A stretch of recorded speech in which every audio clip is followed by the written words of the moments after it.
सकता। वेद का स्पष्ट ये कहना है, हमारे ईश्वर का स्पष्ट कहना है कि मैं इस संसार में अपने नियमों के द्वारा संचालन करता हूं और ईश्वर के नियम भंग करने का सामर्थ्य संसार में किसी के पास नहीं है। ईश्वर स्वयं भी अपने नियमों को कभी भंग नहीं कर सकता। अब मैं आपको एक छोटी सी बात बताता हूं, इसमें बहुत सारे लोग ये कहते हैं कि अच्छा, अगर ईश्वर अगर अपने खुद के स्वयं के नियमों में बंधा हुआ है तो वो ईश्वर कैसा है, वो सर्वशक्तिमान कैसा है? तो भाई, सर्वशक्तिमत्ता का जो सिद्धांत है वह इतना मूर्खतापूर्ण नहीं हो सकता। ये जो पैगंबरों के जो मजहब हैं इस संसार में बहुत सारे, वो ये दावा करते हैं कि उनका वाला जो है वो तो जो आसमानों पे बैठा है वो तो जो चाहे सो करे।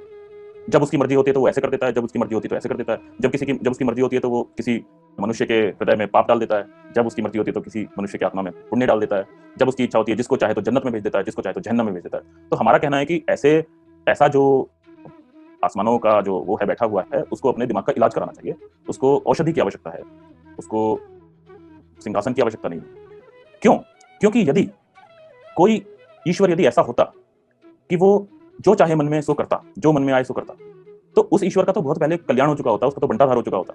क्योंकि फिर यदि हम ऐसा उससे प्रश्न करें कि अच्छा भाई, तुम्हारा जो आसमानों वाला जो जिसे तुम ईश्वर कहते हो, जिसको तुम गॉड कहते हो, वो गॉड क्या स्वयं को मार सकता है, अपने आप को मार सकता है, अपने जैसा कोई दूसरा गॉड बना सकता है?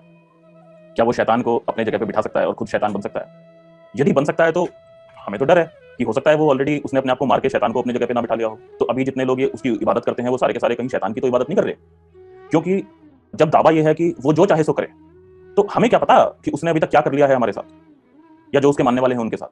वो कहते हैं कि तो हमारा एक और प्रश्न है कि जब उनका दावा है कि जो उसमें मानेगा, जो उनकी किताब में मानेगा, जो एक आसमानी किताब में मानेगा, जो उसके भेजे हुए पैगंबरों में मानेगा, जो उनमें यकीन ले आएगा, तो उसको तो जन्नत मिलेगी और जो दूसरे लोग होंगे उनको जहन्नम मिलेगी। तो हमारा ये कहना है कि अगर वो सब कुछ कर सकता है तो हो सकता है उसने अपने नियम चेंज कर लिया हो सकता है उसने मन में ठान रखा हो कि जो इस किताब में मानेगा मैं उसको तो जलाऊंगा जहन्नम में, और जो इस किताब से दूर दूर भागेगा उसको मैं जन्नत दूंगा। तो ऐसा क्यों ना माना जाए? जिस जिस ईश्वर के नियम बदलते रहते हैं, जिस गॉड के नियम बदलते रहते हैं, वह स्वयं एक सेकंड के लिए भी उसका अस्तित्व आप सिद्ध ही नहीं कर सकते। हमें नहीं पता कि वो पता नहीं कितने खरबों वर्ष पहले हो सकता है आत्महत्या करके मर चुका हो और उसने अपने स्थान पे किसी शैतान को बिठा दिया हो। क्योंकि ये जो इन लोगों के कारनामे देख के इस संसार में ऐसा लगता भी है कि ये कोई ये कोई किसी ईश्वर से संचालित विचारधारा नहीं है ये। तो कहने का अर्थ ये है कि जब भी आप ईश्वर के ऊपर ऐसे बोल देंगे कि वो तो जो चाहे सो करे, तो जो चाहे सो करने वाली स्थिति तो सीधी शैतान की ओर जाती है। तो इस प्रश्न का उत्तर प्रलय काल तक भी, कयामत की रात तक भी दूसरे मजहब संप्रदाय मत वाले नहीं दे सकते कि यदि उनका वाला गॉड संसार में सब कुछ कर सकता है तो इस बात का क्या प्रमाण है कि जो जिस आसमानी किताब को तुम उसकी किताब समझ रहे हो वो वास्तव में उसी ने भेजी है और वो किसी शैतान ने नहीं भेजी। क्योंकि इस बात के भी बहुत सारे प्रमाण मिलते हैं कि कुछ आसमानी किताबों में शैतान की भी कुछ उसके अंदर वर्स हैं कि जो पैगाम लाने वाला था पैगंबर तक, वो पैगाम लाने वाले को करप्ट कर दिया बीच में शैतान ने। ऐसा तो हुआ है।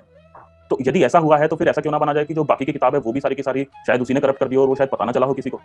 तो इसमें बहुत सारी डिस्क्रिपेंसीज, बहुत सारे मतभेद, अंतर, द्वंद